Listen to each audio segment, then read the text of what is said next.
In this nugget, we'll explore earned value analysis. Earned value analysis is probably one of the most powerful, important tools you have in your project manager's toolkit. Unfortunately, earned value analysis is probably one of the most misunderstood and least used tools in the project manager's toolkit. The value of earned value management is that it combines scope, time, and budget together to give you a picture of total project performance.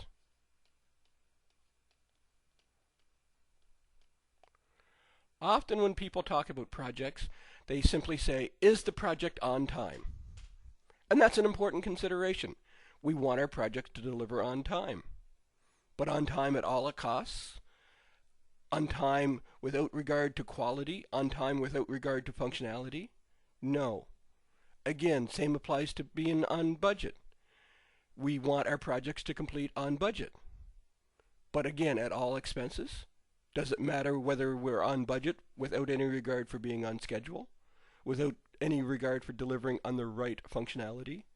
And again, the answer is no. So although the most common measures are time and budget, we need to ensure that we have scope and the total project picture involved in our analysis as well. So we put that into a simple little grid where we have time, we have dollars, and we have scope. And we start to do an analysis on it. If we deliver our project on time, give it a tick box. On budget, tick box. And on scope, that's obviously exactly what we want to do as a project manager. But often, projects don't deliver exactly on time, on budget, to project specifications, to scope. So what happens if we are ahead of time? Is that a good thing? And you may say, yes, of course that's a good thing. Being ahead of time is wonderful. But is it? If it's ahead of time and under budget, is that a good thing? And conceptually, it sounds like a perfect thing. We're ahead of time. The project is delivering early. We're not spending near as much money on the project as we had anticipated, so we're going in under budget. It sounds like a very good thing, and most likely is, but what about scope? Are we delivering the right product? Are we simply ahead of time because we've missed some scope functionality? Are we simply ahead of time because we're not delivering everything that we promised to deliver? And therefore, again, because we're not delivering everything we promised to deliver, potentially, again, we're ahead of time, but under budget. So what about another scenario? If we're ahead of time and over budget, is that a good thing or a bad thing? It depends.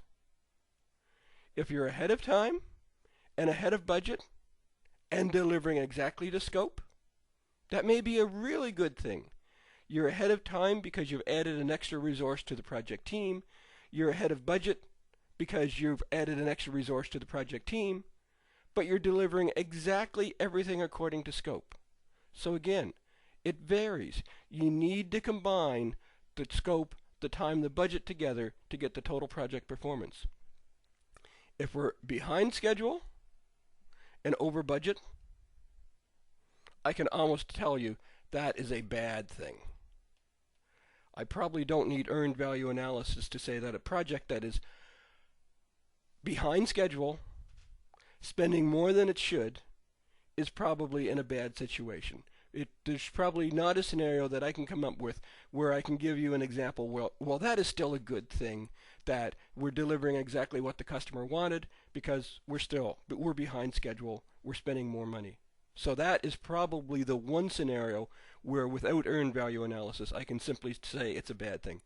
But if we're behind schedule and we're under budget, again, I don't know what the answer is. If we're behind schedule and we're under budget, sounds like it's a bad thing. Sounds like the business is not going to be too happy.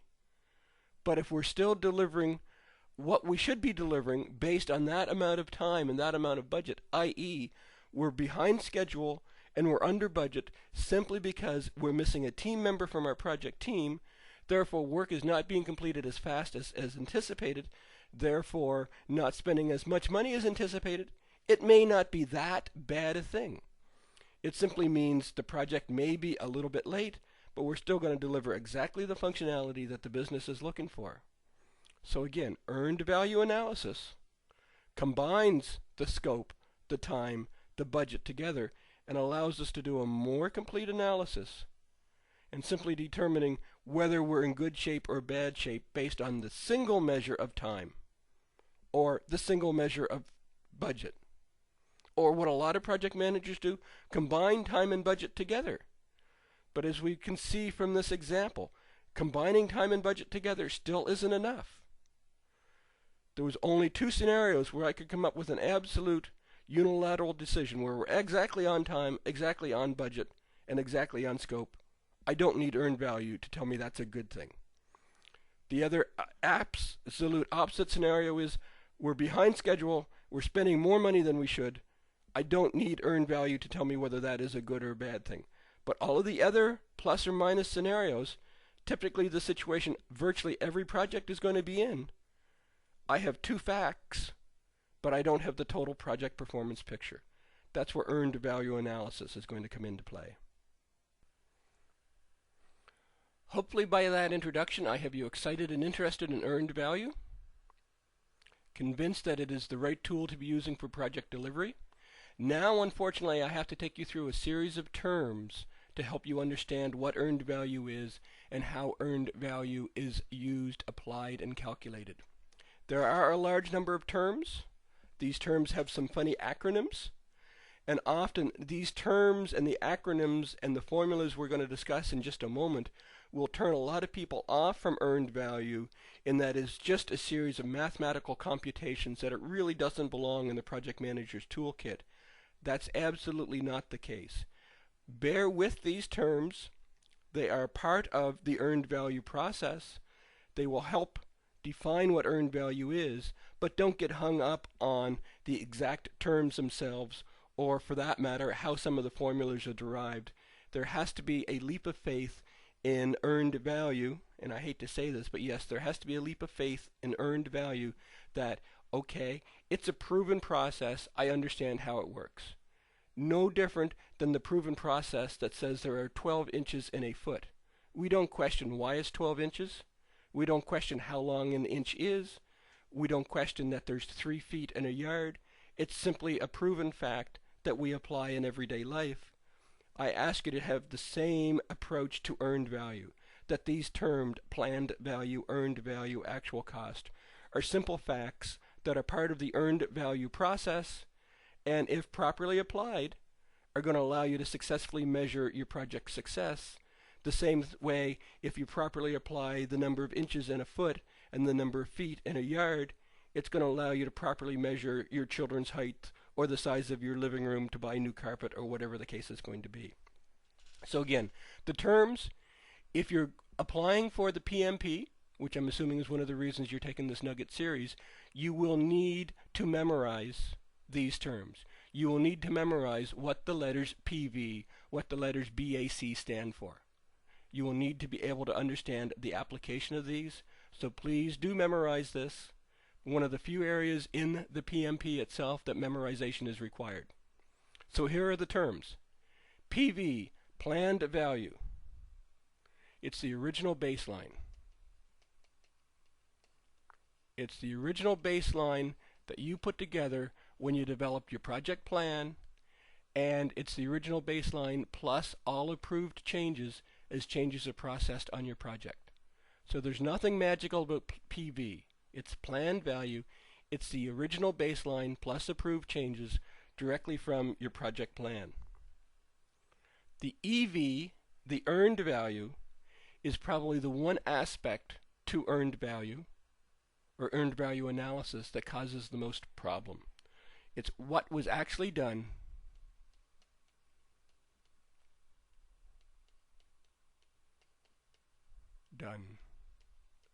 The EV calculation, the EV numbers for the earned value system equates to, at this point in time on our project, at the 3-month point in our project, what work was actually done and how much would this work have actually cost had we completed it exactly according to plan.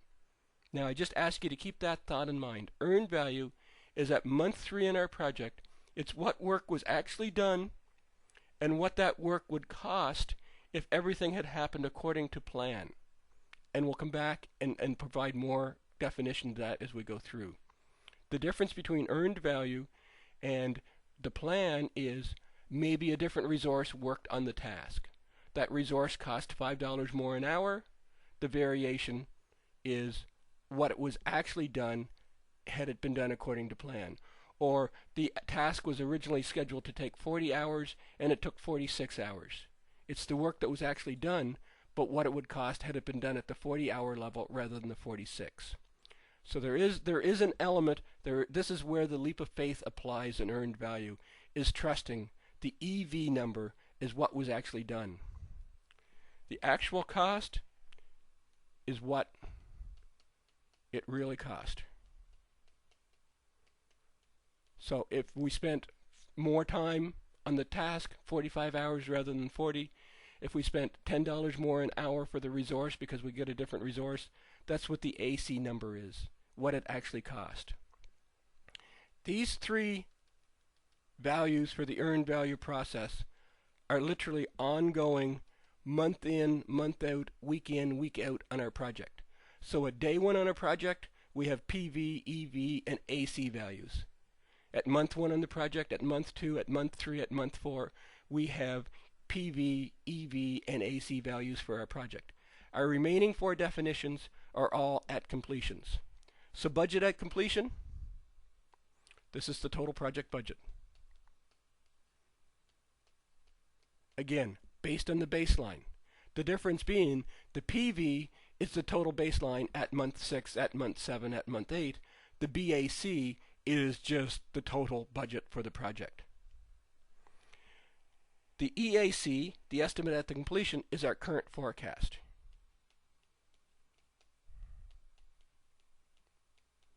So based on the information we now know, the project is not going to cost $50,000 to complete. The project is going to cost $60,000 to complete. The estimate to complete is the difference between what our current forecast is and what the work done to date is. So this is the remaining work.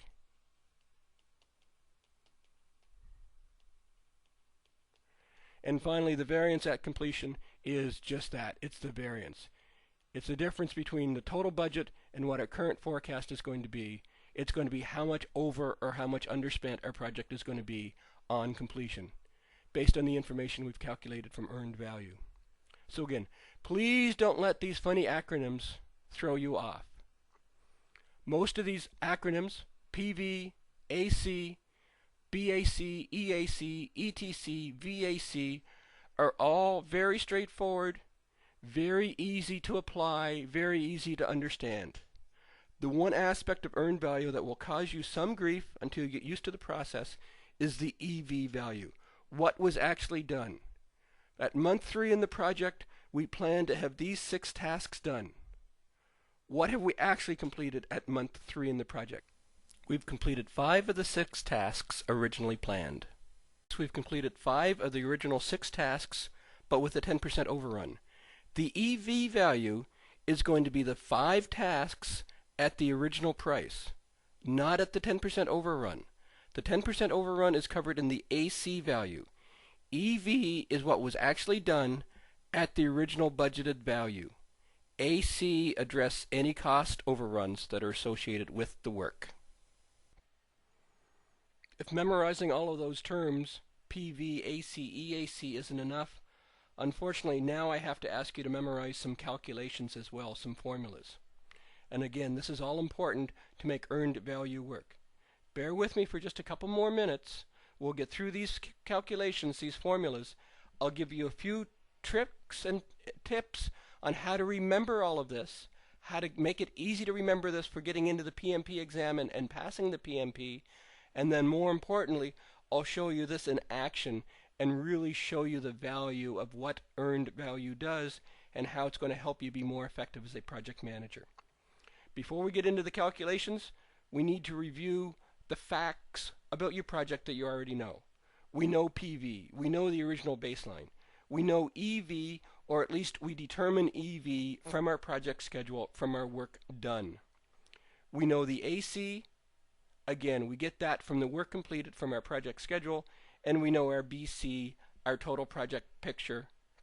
So this is the information we either know or we can easily derive from our project schedule, from our Microsoft project plan on the day in, day out, week in, week out basis of delivering our project. Now we have 6 formulas that, again, you need to memorize these formulas. You will need to be able to put these formulas down and apply these formulas on the PMP exam. So let's get into it and look at the formulas. The first formula is the cost variance. CV equals EV, earned value, minus AC. And again, this is where I ask you to believe in the formulas. There are 12 inches in a foot. The cost variance formula is CV equals EV minus AC. The schedule variance formula, SV, equals EV minus PV. The cost performance indicator, CPI, is EV over divided by AC. The schedule performance indicator is SPI, is your earned value over the present value. And then finally our last two, and you'll notice these come in pairs. We have a pair of cost variances, a pair of performance indicators, and a pair of estimate or at completions, where EAC is our BAC over our CPI. So we're actually using one of our derived values as part of this formula. So first we calculate the CPI, and then we use it to determine the estimate at completion. And then finally, the schedule at completion is the SAC, and I've added a new term in here, which is I'm calling the original date. There does not seem to be an acronym that I can find in the EV literature for this, is the original targeted project end date, and it's not going to be in terms of a calendar day, but it's going to be in terms of the elapsed time for the project over your SPI. So again, yes, 6 formulas that you have to memorize, but it's not that bad. They come in pairs. You have the 2 variance indicators, you have the 2 performance indicators, and you have your 2 at completion values. EV minus AC, EV minus PV. There's a trend. EV is at the front. Performance indicators, EV over AC, EV over PAV. Again, there's a trend. EV is at the beginning. Your at completions, they both are divided by your performance indicators. I'll review this in the next slide in terms of the tricks to remember this. To aid in the memorization of all of this information, here's a few tricks. EV, earned value, comes first in 4 of the 6 formulas. If it's a variance formula, it's always EV minus something. And I'll come to the something in just a second. If it's a performance indicator, it's always EV over something. So again, EV comes first in 4 of the 6 formulas. If it's the variance formulas, it's EV minus. If it's a performance indicator, it's EV over. So what are the somethings? If you're doing a cost variance, or if you're doing a cost performance indicator, it's over AC. So cost is always AC, schedule is always PV. So if you remember that, earned value comes first, variance is always EV minus, performance indicators is always EV over, and it's EV minus AC if it's a cost variance. It's EV over AC if it's a cost performance indicator. So if you can remember those few tricks, EV comes first, variance is always EV minus, performance indicators is always EV over, and the something, the minus, the over, if it's a cost, it's AC. Actual cost, cost. Schedule doesn't have the same direct relationship, so again, memorization, schedule is PV. So if it's a schedule variance, it's EV minus PV. If it's a performance variance, it's EV over PV. Whoops. Finally, our last two formulas that are at the completion is over one of our performance indicators. So if you're looking for schedule at completion, or if you're looking at cost at completion, it's going to be your CPI or your SPI. It's either going to be your budget at completion, or it's going to be your schedule at completion. So with these simple memorization tricks, I believe you should be in great shape to go forward and be very successful in the PMP and passing the questions on earned value. Now, to conclude this module, this nugget, we're going to talk about what all of this means and see it in action to really drive home what earned value is and to enforce why earned value is such an important tool in your project manager's toolkit. So now we're finished with all the memorization and all the formulas and all the acronyms. Now it's time to see earned value in action. Now it's time to see why earned value is such an important tool in your project manager's toolkit. So I produced a graph here that presents my current project picture. The straight line through the middle of my graph is my baseline, my PV line. I am at month 3 in my project, and we're seeing my project is not doing very well. We're seeing my earned value is only $3,800.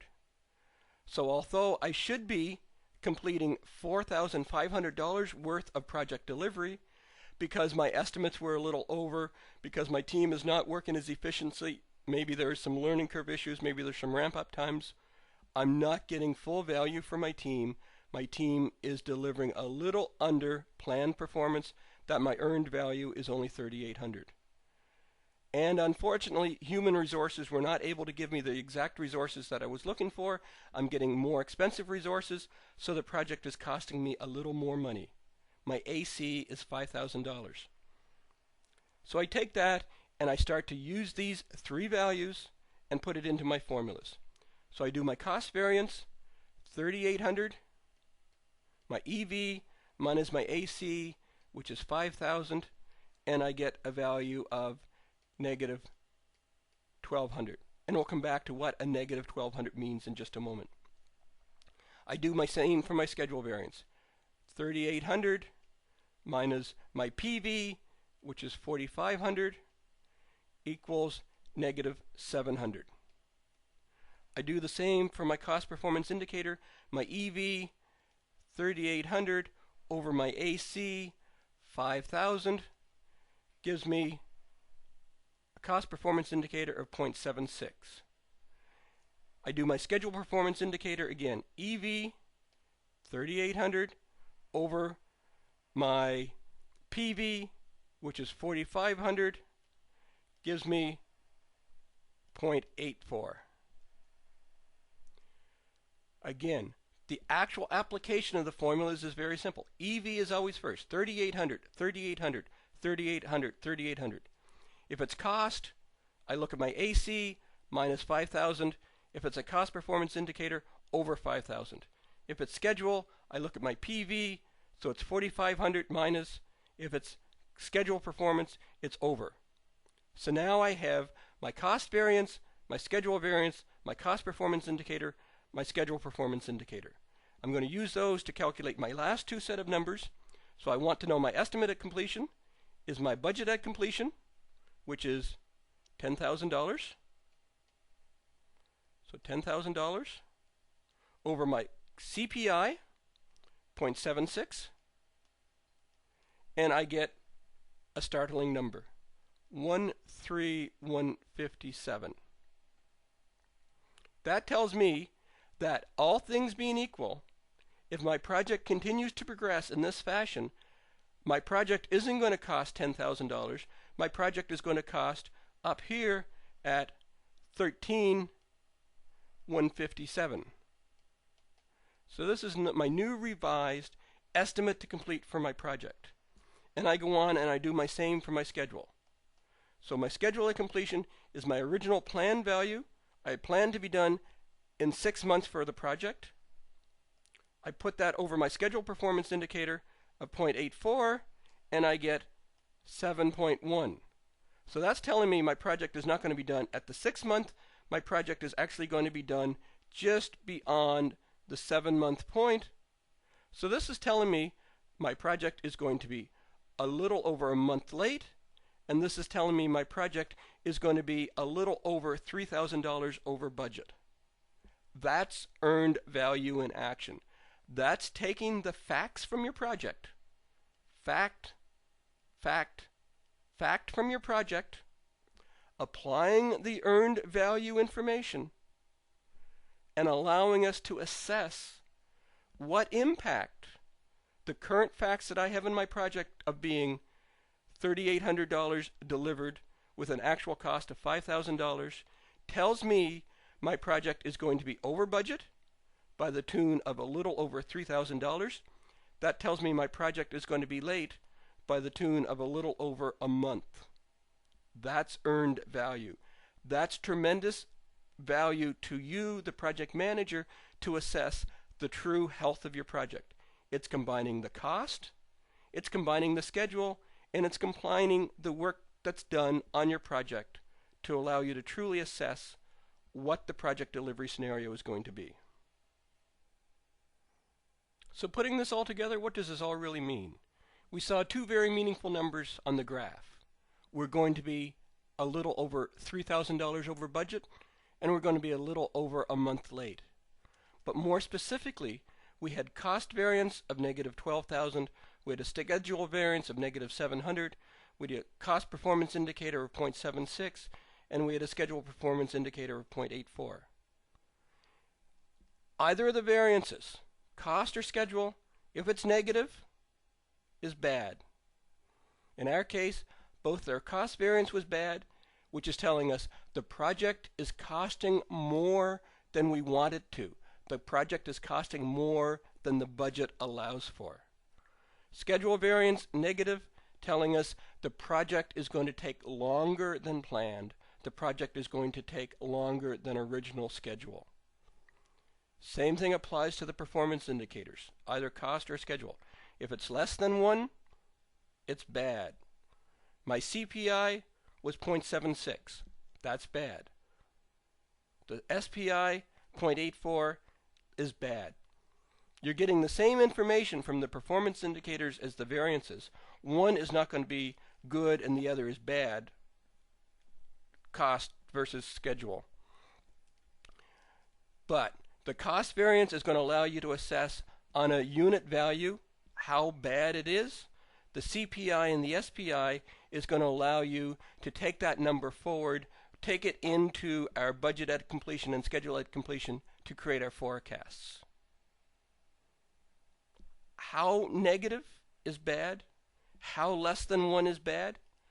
The farther they vary away from that magical 0 or away from that magical 1 point is going to be the degree of badness, if I can use such a terminology. I can't say negative 1200 is moderately bad, averagely bad, or excessively bad any more than I can say negative 700 is moderately, normally, or excessively bad. What you need to look at these is over time. You need to look at trends. So at week 1, week 2, week 3 of the project, my cost variance is trending to be more negative as the project progresses. That means my project is getting progressively worse. Versus my cost variance or my schedule variance was negative 1200, but now it's improved to be negative 1000. Now it's improved to be negative 800. It means the project is getting better. Your project management actions are improving the project delivery situation. So you need to look at trends.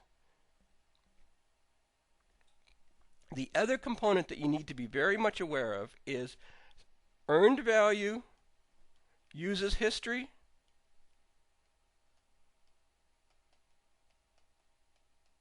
to predict the future. All things being equal, this tells us that If nothing changes on our project, all things being equal, the project is not going to cost $10,000. The project is going to cost $13,157. All things being equal, nothing changing, the project is not going to complete in 7.1 months. The project is going to complete in 6 months. The project is going to complete in 7 months. Earned value uses history to predict the future. You have to assess whether you believe the history on your project is a good predictor for the future. Earlier in this nugget, I used the example that the project was tending below. My earned value was less than planned because I was having learning curve on the project.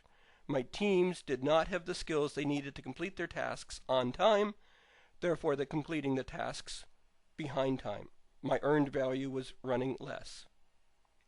My schedule variance was negative 700. But does this mean my project is destined to be the $13,000 or the $3,000 over budget and the 1 month late? That depends. If the history to predict the future is relevant, i.e. there is a learning curve problem, and as a project manager there's nothing you can do about the learning curve problem, then yes, history is a good predictor for the future, and yes, it's likely that your project is going to cost $13,000 and going to be a month late. If, on the other hand, you have taken actions as a project manager, maybe applied one of your risk management approaches, and dealt with the learning curve issue, corrected the problem, then the history pre-learning curve is not going to be a good predictor for the future post-learning curve. So again, although earned value provides tremendous information to you as a project manager, you have to take it and apply it against all of the information you know about your project. Is the history a good predictor of the future? And more times than not, the answer is yes. The history is a good predictor for the future. If the estimates were bad for the first 3 months of the project, chances are the estimates are going to be optimistic or bad for the remainder of the project. Therefore, the history, optimistic bad estimates, is a good predictor for the future, and your project will be $3,000 over budget and a month late. If, the other hand, the underperformance was a result of learning curve, the history, learning curve, you have taken actions to correct the problems, then it is absolutely not a good predictor for the future. Then you can say, although earned value is predicting my project is going to be $3,000 late, or $3,000 over budget, based on the fact that I have corrected the learning curve problem, I have applied my risk management approach, I've applied contingency, I've spent money on training, I believe the project should flatten out and the schedule variance should start to trend towards 0. And maybe, hopefully, it will actually even trend to the positive. So then you've been able to take actions to correct the schedule variance. You have probably not taken any actions to correct the cost variance. The cost variance is being caused by overpriced resources, more expensive resources on your project. But maybe, again, you can start to take separate corrective actions to deal with the cost variance. Negotiate with human resources, negotiate with senior management that why should my project be burdened with this extra charge when in fact it's not my fault, it's not my project's fault, etc., etc. So, variances, negative is bad. Performance indicator, -1 is bad. The key message I want you to take away on earned value is it uses the history to predict the future. More times than not, the history is a good predictor, but when you have taken corrective actions to fix the problems, you need to adjust your expectations for where the project is going to be. Look for your trends. Look for the improvement in your project picture. And with those improvements, you're going to see the project is going to not be delivered 7.1 months late. The next month into the project it's only going to be delivering 6.8 months over, and so on as you trend backwards to the plan. Earned value is a tool in your toolkit. It's a very important, very powerful tool, but it can't be taken in isolation. No more than the reason we developed earned value to begin with we can't take just schedule in isolation, or just cost in isolation, or just scope in isolation. We need to look at all of the facts for our project, earned value being one of the key facts, and assess whether or not you believe the information that earned value is going to give you. I hope that through this nugget and earned value analysis, I've given you enough information, enough practical experience with earned value analysis, how it combines the scope, the time, and the budget to give us the total project performance, and how that total project performance is such a valuable tool in your project manager's toolkit to assess, to validate, to determine how well your project is delivering, and to provide the information that you need to predict what the future of the project is going to be based on the history of how your project has been delivering. There is the unfortunate aspect to earned value that there is memorization. You have to memorize what all the terms are. EV, PV, AC, BAC, and so on and so on and so on. There's a series of formula that you have to memorize where your variance is equal to the earned value minus, and your performance indicators is equal to the earned value over. And you have your at completions where it's a value over your performance indicators. There is an absolute element for memorization. That memorization is going to be critical for the questions on the PMP related to earned value analysis. The good news, once you have your PMP and you're using earned value in a project delivery scenario, all of this literally goes away and you trust your tool.